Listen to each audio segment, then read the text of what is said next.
भजन कैसे करते हैं, हमारे से तो बैठा नहीं जाता। बस कथा में जो बैठ लिए। मैं पूछता हूँ ध्यान करते हो कि नहीं जी?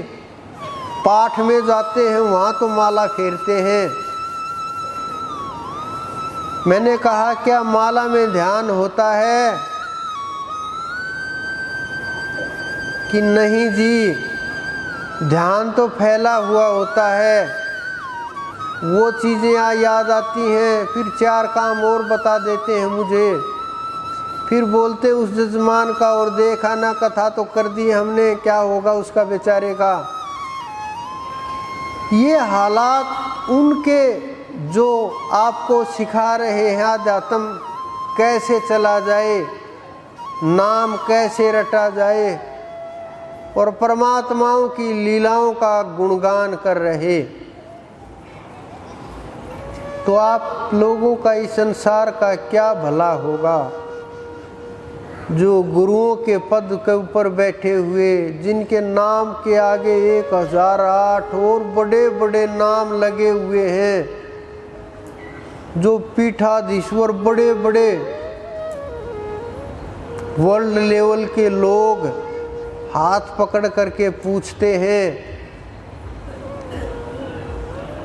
कि मुझे इस रास्ते के बारे में जानना है, क्या आप हमें ये ध्यान सिखा दोगे?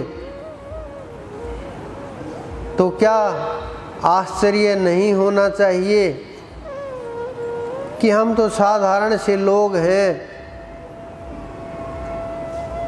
कुछ हमने तो वस्त्र भी नहीं बदले, हम तो कुछ भी डाल करके ऐसे ही निकल लेते हैं। कोई तिलक, हमारे पास तो आज तक माला भी नहीं है। तो मैं तो बोल भी देता हूँ कि आपके ऊपर समाज की जिम्मेवारी है। लोग आपसे उम्मीदें करते हैं, लोग आपके पास आते हैं आपके वस्त्रों को, आपके पद को देख करके, तो क्या उम्मीदें करें हम आपसे? कम से कम ये दिखावा तो मत करो।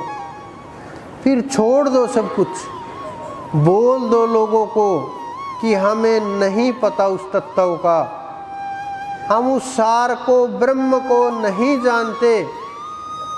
फिर भी आना है तो आइए, वो अलग विषय है। लेकिन भ्रमित तो मत कीजिए।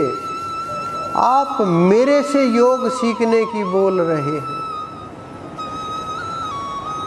परमात्मा को ये सवाल कि क्या वो मिल जाएंगे?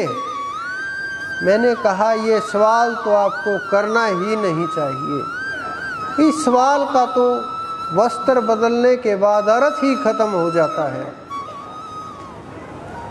तो ये उन लोगों के हालात हैं जब आप परमात्मा को खोजने के लिए निकलोगे, आपके सवालों का जवाब देने वाला नहीं मिलेगा कोई, आपकी संशयों को खत्म करने वाला नहीं मिलेगा कोई, भ्रमित करने वाले, भटकाने वाले मिल जाएंगे, रास्ता दिखाने वाला नहीं मिलेगा, मंजिल बताने वाला नहीं मिलेगा।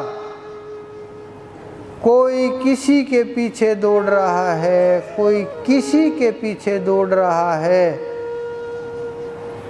कोई फर्क नहीं है।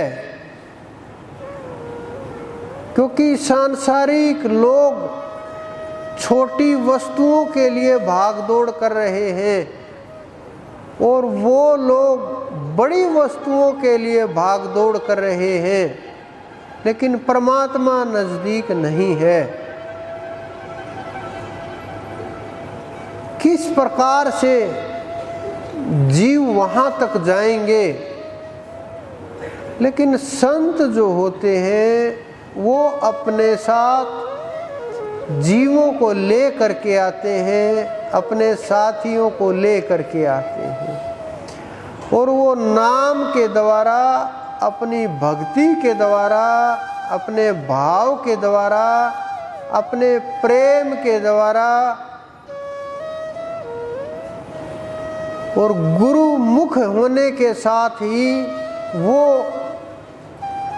उस नाम के प्रचार का जो काम करते हैं, वो नाम की ताकत जो संसार के अंदर फैलाते हैं, जो नाम का गुणगान संसार के अंदर करते हैं, उससे लाखों लाख जीव जागने लगते हैं और उस मार्ग पर चलने लगते हैं, साधना करने लगते हैं और गुरुमुख हो जाते हैं। क्योंकि जो गुरुमुख हो गए वो ये मत समझो कि हमारा ही कल्याण हो जाए बस। जो गुरुमुख जीव हो गए, जिनका गुरु से प्यार हो गया, ज़्यादा नहीं जितना आप अपने बच्चों से प्यार करते हो, बस इतना काफ़ी है। अगर इतना भी ना हो पाए तो आप जितना अपनी वस्तुओं से प्यार करते हो,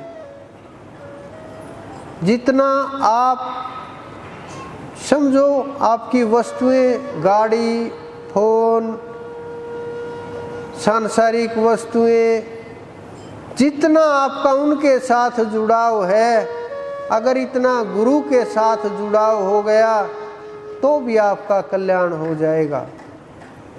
अगर इतना भी ना हो सका तो जितना आप जानवरों से प्रेम करते हो, कम से कम इतना तो चाहिए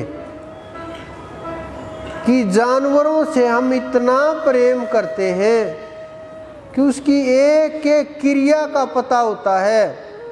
जानवर कभी ये नहीं बोलता कि मैं बीमार हो गया हूँ, वो ये नहीं बोलता कि मुझे स्नान करवा दो, वो ये नहीं बोलता मुझे भोजन की आवश्यकता है, वो ये नहीं बोलता धूप में मुझे छोड़ाओ, वो ये नहीं बोलता धूप लग रही है छांव में मुझे बांध दो।